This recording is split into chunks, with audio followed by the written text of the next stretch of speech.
Hi, this is Zach Martin, and here's something that you don't hear every day: ancient music. And when you think about it, I don't know about you, but I've read the Bible many a times. I look at Psalms, and I often wonder, what did the Psalms sound like when they were sung by King David as a little boy, as he played his lyre, or whatever other instruments he might have played? I'm not really sure. You need an expert on that. And you probably haven't heard these songs before either, so this is something new.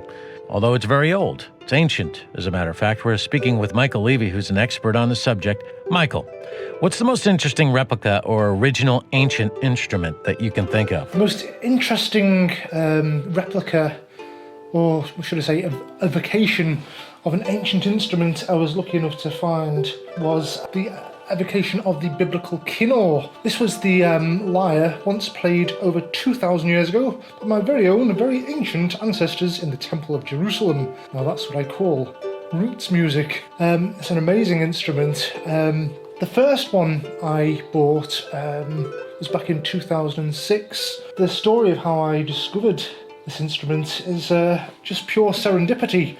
I just happened to be browsing on Amazon one day for some interesting klezmer music. Klezmer is the traditional Jewish music of Eastern Europe. And I found a fascinating CD by the San Antonio Vocal Arts Ensemble. This was called Music from the Time of Jesus and Jerusalem's Second Temple. And this particular CD, quite unique, attempted to evoke the lost music once sung by my very own, very ancient Levite ancestors. There's nothing like roots music to get you hooked.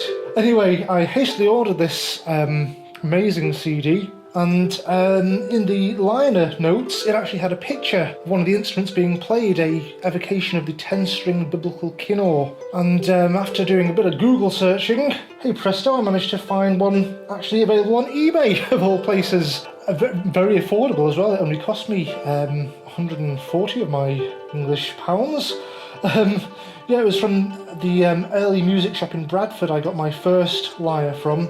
These are incredibly cheaply manufactured by a company called Mideast Ethnic Instruments. Amazing things.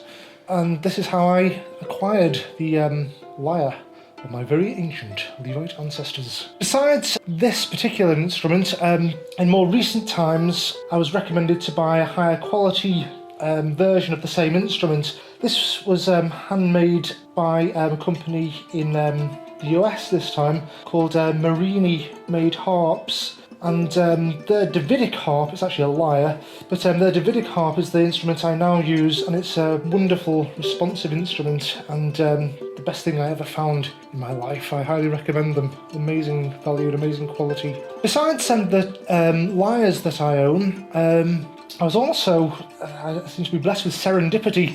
I was in a second-hand music store in Bristol, and I happened to see the most amazing thing. Well, it turned out to be an African harp, an actually authentic African harp called a dungu, and this is played apparently by the Lyre people of South Africa somewhere. It's an amazing thing. Yeah, in Uganda, yes, I couldn't think of the exact country. Yeah, the Lyre people of Uganda. It's a 9-string harp with a skin membrane, and the thing that struck me when I saw this instrument, it's almost exactly a scaled-down version of the ancient Egyptian shoulder harp. Now, the ancient Egyptian shoulder harp was played sometime in the New Kingdom, between around 1400 to around 1200 BC. And this inspired me to actually try and record and make an experimental album, and this was called The Ancient Egyptian Harp, funny enough. And on this little EP, it's only 5 tracks on it, I attempt to evoke lost music in ancient Egypt. So these are some of my favourite instruments. Well, there's one more instrument as well that I acquired from Mideast Ethnic Instruments back in 2006. Besides the kinnor, the 10-string lyre once played in the Temple of Jerusalem, the Levites also played an instrument called the nevel. The nevel is a more elusive instrument. Unfortunately, we don't have almost any illustrations whatsoever of this instrument, but quite a lot can be gleaned by the sort of Hebrew root of the word, which means carcass or skin. So presumably it means a skin membrane lyre, similar to maybe the ancient Greek lyre, the famous lyre seen on the back of endless varieties of ancient Greek pottery, which consists of a tortoise shell with a skin stretched over it as the soundboard, soundboard of skin. So the Neville, this instrument, I acquired amazingly cheaply from Mid-East Ethnic Instruments. Now their version of the instrument actually has 15 strings instead of 12, but it's still a fascinating instrument nonetheless and a really unique tone. This was the instrument I used to record my album called The Ancient Biblical Lyre, and also I used it to try and as a replacement ancient Greek lyre in my album Apollo's Lyre. A few tracks on that use the biblical Neville. So these are my four most interesting instruments. I hope that answers your question. Michael, it definitely does answer my question. I think we'll play a track right now. This is the first Delphic hymn to Apollo, which was originally composed in 128 BC.